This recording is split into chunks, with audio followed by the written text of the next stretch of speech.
create a new national holiday, what national holiday would you create? If you could create a new national holiday, what national holiday would you create? Mary Ann Valentine.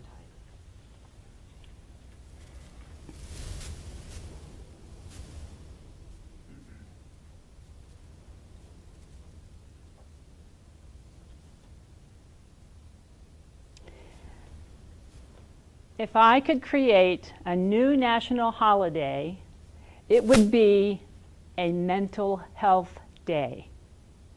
In our country, mental health is not a topic that we talk about.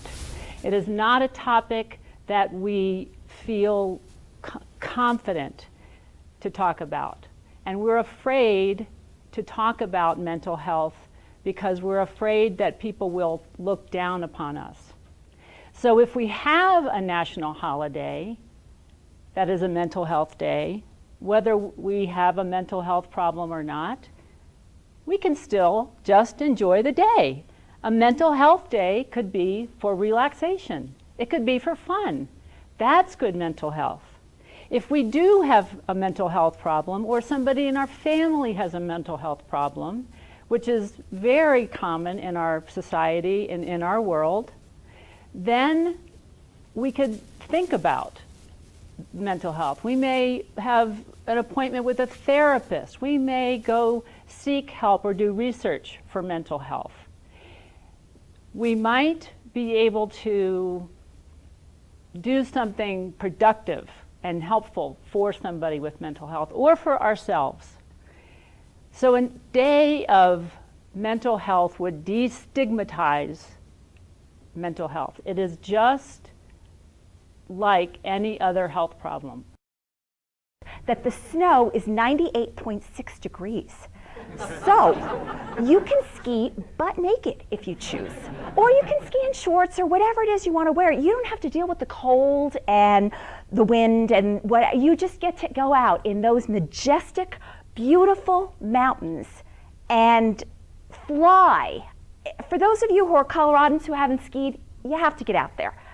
It is the most amazing feeling in the world to just be flying. No work, by the way. Gravity does all the work for you. Get out there, and until we have a National Ski Day, until this actually goes into practice, put it into practice yourself. Thank you.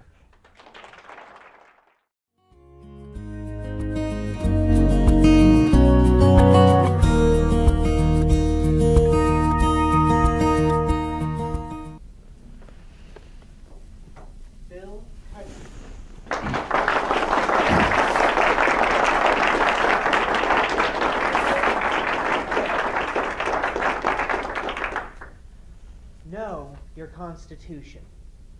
Know your Constitution. Bill Cuddy. I have here, ladies and gentlemen, in my hands a donut. And I will give this donut to the first person who can tell me which two constitutional amendments are at issue in the net neutrality case. Net neutrality. Two constitutional amendments at issue.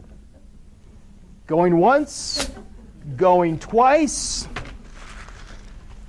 I'm glad nobody knew that because I really wanted that donut.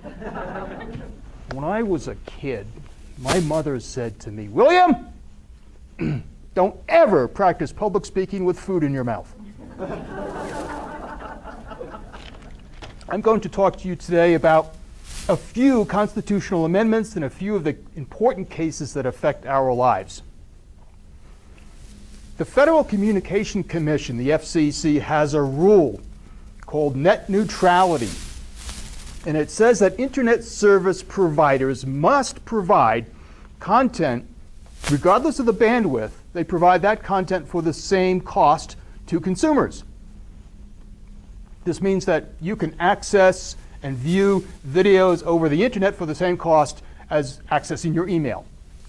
Verizon, a large internet service provider, said that's not fair. So they sued the FCC.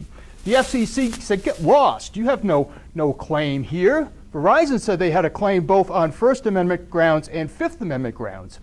They said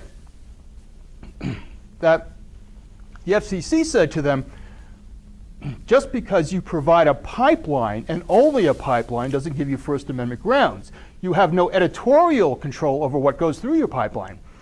Verizon said just because we have a pipeline gives us First Amendment grounds, and therefore we can adjust our price. Furthermore, under the Fifth Amendment, what's known as the taking clause, they cannot be forced to have taken from them an asset or a service without just compensation. The federal judge in charge of the case ruled in favor of Verizon. What this means is that you, the consumer, may in the future have to pay different amounts depending on how much bandwidth you demand that comes through the internet, just like you do with cable TV. This means in the future that if you want to stream video through the internet, you may pay more for it than just checking your email. This means that if you want to watch a video on YouTube, you may have to pay more for it. This is an important constitutional issue that affects virtually everybody in the country. I'm still chewing my donut. Let me change the subject for a minute. And this is a very touchy subject, a hot issue, so I'll be careful with it. It's about the Second Amendment. I'm going to say 3 things about the Second Amendment.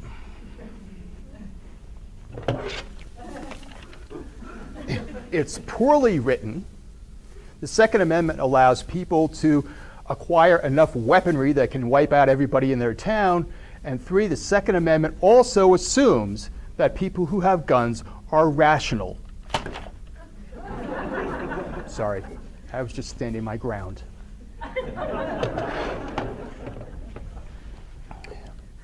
Let me shift to another issue that's constitutional.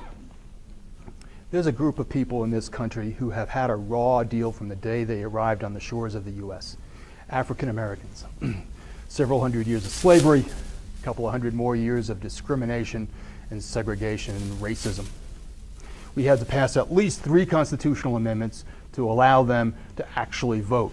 One freed them from slavery, another one gave them the right to vote, and another constitutional amendment that eliminated the poll tax so they could actually have the opportunity to vote. Fortunately, today in 2014, African Americans are an integral part of our society, but it took a long time to get there. And I don't have a prop that I can show you, but if I had a prop, what I'd do is I'd hold up some pictures of African Americans that pushed back and said, society, you can do better for us. And I think the 2 pictures that I would hold up the longest would be Jackie Robinson and Rosa Parks. Those are 2 people that legitimately held their ground. Another constitutional issue, there's a whole group of people I haven't mentioned yet. They're called women. If I were to suggest to my wife and my daughter that women should not have the right to vote, I would be on the receiving end of a Second Amendment action. Yet this country went 143 years before women were provided the right to vote. And when it comes down to rights, many states in this country, for a very long time, banned interracial marriage. It was taboo. The Supreme Court said, that's not okay. That's unconstitutional. It's no longer taboo. People of different races can tie the knot. The mayor of New York is white, his wife is black. I have a 22-year-old daughter and a 20-year-old son, and it would not surprise me if they grew up to marry someone that was not a white Christian. Hell, they might even marry someone from Texas. And when it comes to marriage, the Supreme Court last year ruled in favor of same-sex marriage, saying that same-sex couples that get married in those states that allow same-sex marriage would have the right to federal benefits and tax laws, and so on. Our Constitution is stubborn and rather slow-moving, but it is flexible. Some people have said that marijuana is a constitutional issue. I'm not sure that it is. Maybe, maybe not. But in the state of Colorado, you can now possess small amounts of pot. Let me put it this way. The Constitution fits, the entire Constitution of the United States fits on this piece of paper. 2 sides for all its weight. That's it. 5 minutes doesn't really serve justice. So I'm just going to sum it up this way. A highly opinionated, heavily armed, stoned, multiracial, same-sex couple can go down to City Hall and get married. They can videotape the whole thing and upload it to YouTube, but you may have to pay more to watch it.